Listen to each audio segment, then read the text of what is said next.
जय श्रीमन नारायण।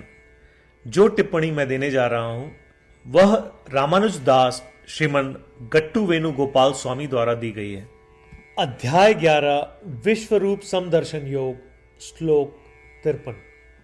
नाहं वेदैः न तपसा न दानेन न चेज्यया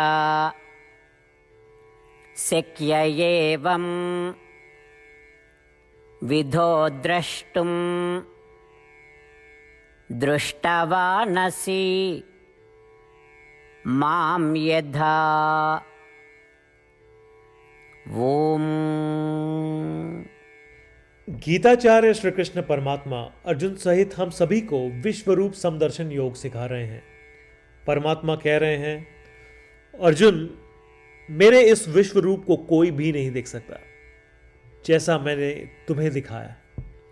जो लोग मुझ में भक्ति नहीं रखते वे चाहे वेदों का अध्ययन करें, चाहे घोर तप करें, चाहे दान पुण्य और यज्ञ करें, उन्हें भी मेरे विश्वरूप के दर्शन नहीं होंगे। उनके लिए मेरे विश्वरूप को देखना संभव नहीं है। इस प्रकार श्री कृष्ण परमात्मा यह स्पष्ट कर रहे हैं कि जो लोग उनमें भक्ति नहीं रखते वे उनके विश्वरूप को नहीं देख सकते। अतः हमें श्री कृष्ण परमात्मा के प्रति अनन्य भक्ति विकसित करने का प्रयत्न करना चाहिए। श्री कृष्ण परमात्मा या श्रीमन नारायण की शरण में आकर अपने जीवन को सार्थक बनाने का प्रयत्न करते हुए आइए हम श्री कृष्ण परमात्मा के शब्दों को श्लोक के रूप में दोहराने का प्रयास करें। नाहं वेदैर्न तपसा न दानेन न चेज्यया शक्य एवं विधो द्रष्टुं दृष्टवानसि मां यथा। श्रीमद् भगवद गीता का संपूर्ण सार श्री कृष्ण परमात्मा द्वारा अध्याय 18 श्लोक 65 से 70 में 8 कार्य करने के लिए दिया गया है।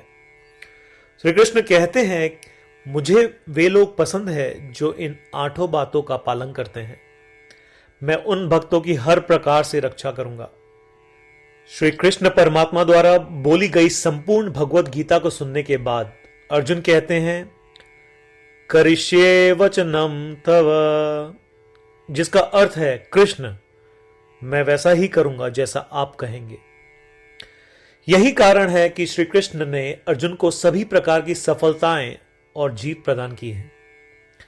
आइए परमात्मा को वचन दे कि हम इन 8 कर्मों का पालन करेंगे।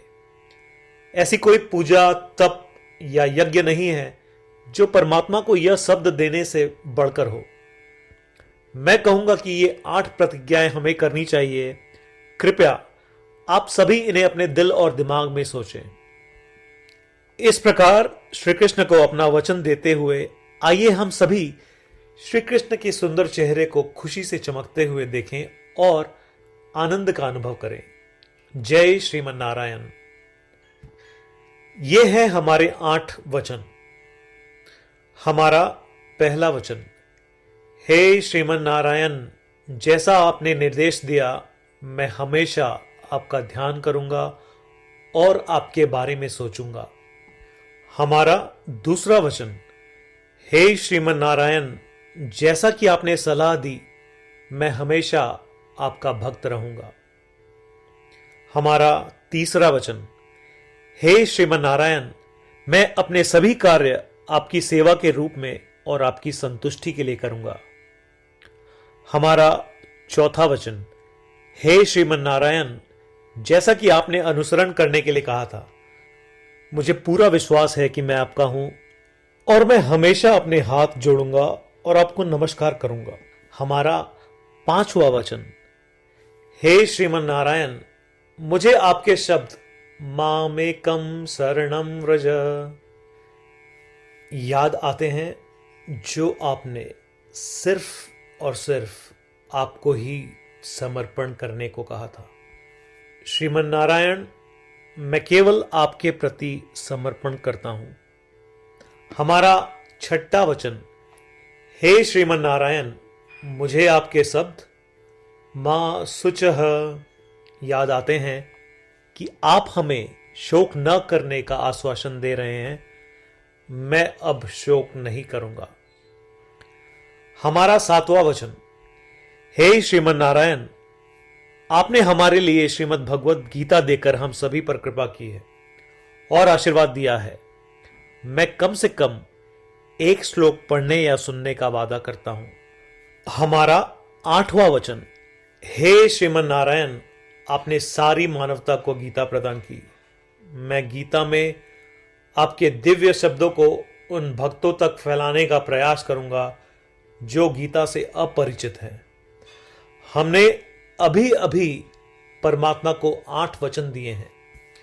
प्रतिदिन श्रीमन नारायण को यह वचन देना कि हम वैसा ही करेंगे जैसा वे कहेंगे, अपने आप में एक महान पूजा है। आइए हम उसे अपने अटल विश्वास के साथ अपना वचन दें। श्रीमन नारायण करिष्ये वचनम तव, जिसका अर्थ है, श्रीमन नारायण, मैं आपके निर्देशों के अनुसार कार्य करूंगा। सर्वम श्री कृष्णार्पणमस्तु। जय श्रीमन नारायण। नाहं वेदैः न तपसा न दानेन न चेज्यया शक्य एवं विधो द्रष्टुं दृष्टवानसि मां यथा। ॐ नाहं वेदैर्न तपसा न दानेन न चेज्यया शक्य एवं विधो द्रष्टुं दृष्टवानसि मां यथा।